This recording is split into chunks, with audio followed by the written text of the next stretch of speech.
Eo amin'ny sehatriny zavakanto Basta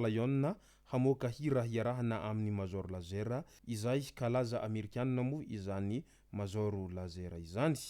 Ka ny pitsopitsony mahakasika an'izay fakafakena amintsika atao anatin'ity vidéo ity ka manasa antsika rehetra anaraka an'ity vidéo ity hatramin'ny farany. Azadino ny milaiky ny vidéo antsika ary tsara voatrano miabone amin'ny chaîne antsika mba ahafahanareo manaraka tsy tahapaka ny vidéo zay lefa nahito isan'andro. Tsy ampendrela mo isika fa avy hatrany tonga de vavany ndao ary.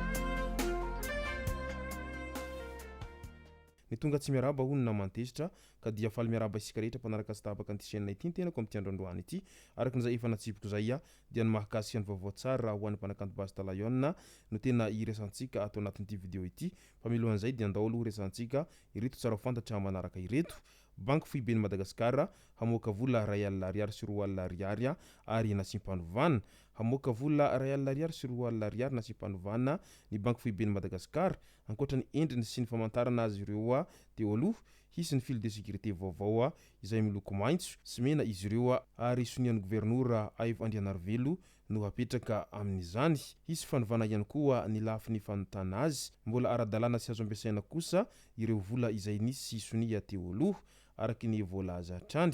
Tsara ho marihana hatrany fa manoloana ity fivoahany vola izay amin'ny endriny vaovao ity dia araha maso tsara fa matetika rehefa misy fivoahany vola tahaka an'izao dia manararaotra ireo olon-dratsy amin'ny fanaovana vola sandoka eto sy eroa izay. Mikaelisy Kamindia mahazo tsy nijanona amin'ny famoahana vaovao mafana ao Toamasina fa manampy ny mpiarabelona ihany koa.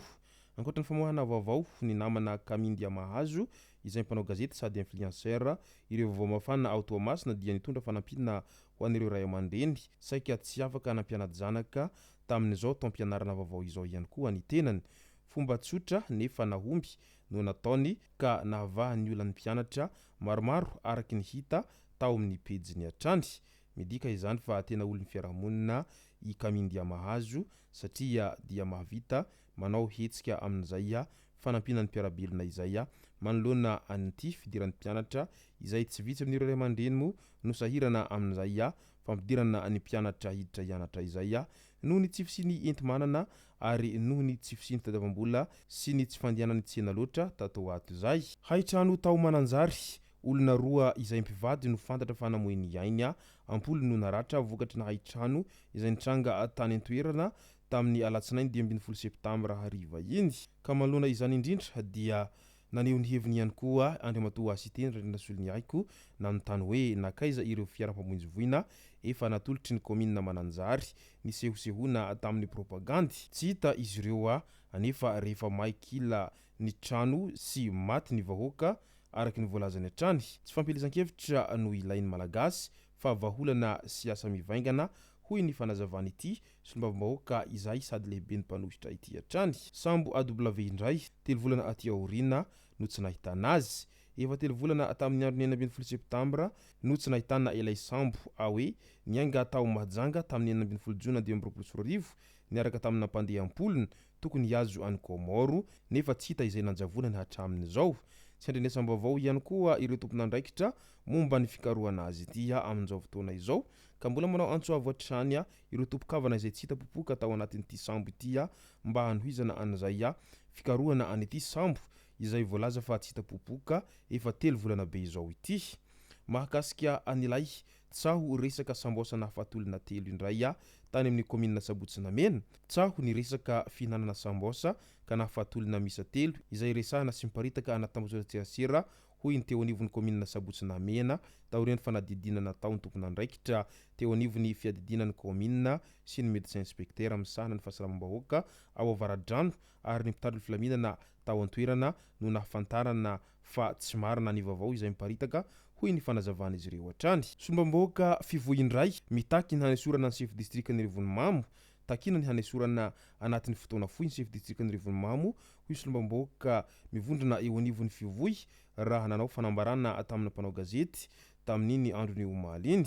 Izy ireo izay nanamafy ihany koa fa hanao hetsika lehibe miaraka amin'ny vahoaka amin'ity androandroany ity ho fanamafisana izany fitakina izany satria raha ny hita dia misy disadisa eo amin'ity sombamboaka ao anatin'ny antoko fovoy ity sy ny chef district any an-toeranany ka izay no mahatonga an'ity resaka fitakina etsiro ity amin'izao fotoana izao satria no ampangaina izy ireo fa tsy mahavita ny asa izay tokony andrasana aminy ity chef district any an-toerana ity ka aleon'izy ireo misolo chef district vaovao fanafiana trano fandraisam-bahiny Ankazomanga indray olona misa enina no voasambotry ny mpitandro ny filaminana teny tsara honenana tamin'ny andro ny talata 12 septambra taorian'ny fanadihadinina momba ny fanafiana ka nahaverezana vola tamina trano fandraisam-bahiny iray teny Ankazomanga ny 10 septambra 2024 lasa teo iny lela vola sy fihetsy telo tapitrisa ariary sy fanday maromaro ary firavaka misa fito misy vato sarobidy izay mitomba ambidy hatramin'ny 20 tapitrisa ariary ny iray no tratra atany amin'izy ireo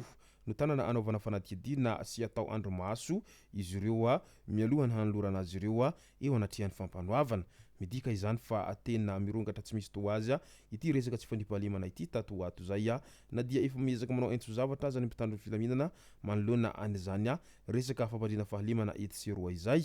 andao amin'izay ho resantsika ny mahakasika ny vaovao tsara ho an'ny mpanakanto Basta ity Basta moa dia fantatsika tsara fa mpanakanto malagasy izay mivohy ny gadina d'inshalla ary tsy misy toazy raha samy mpanakanto malagasy raha ny eo amin'izay gadina d'inshalla izay tsy ny ao Madagasikara irery ihany nefa ny Basta no tena mamiratra sy malaza ao anatin'izay gadina d'inshalla izay fa malaza hatrany ampitan-dranomasina raha izany mpanakanto Basta izany noho ny fahaizany mivohy an'izay gadina d'inshalla izay ary hita fa tena talentany ary ananany trakefa izay resaka d'inshalla izay ary miavaka raha i Basta raha samy eo amin'ny mpanakanto malagasy izay mihira d'inshalla izay fantatra amin'izao mantsy fa hamoaka hira izay iarahany amin'ny major laser i Basta raha ny vaovao navoaka ny Basta izay mpanakanto malagasy dia hoisy fiarah-miasa eo aminy sy ny major laser izay mpanakanto amerikanina fantadaz ary eo ampikatrihana an'izany moa izy ireo amin'izao fotoana izao ka efa maro sahady ireo zay mpankafihany Basta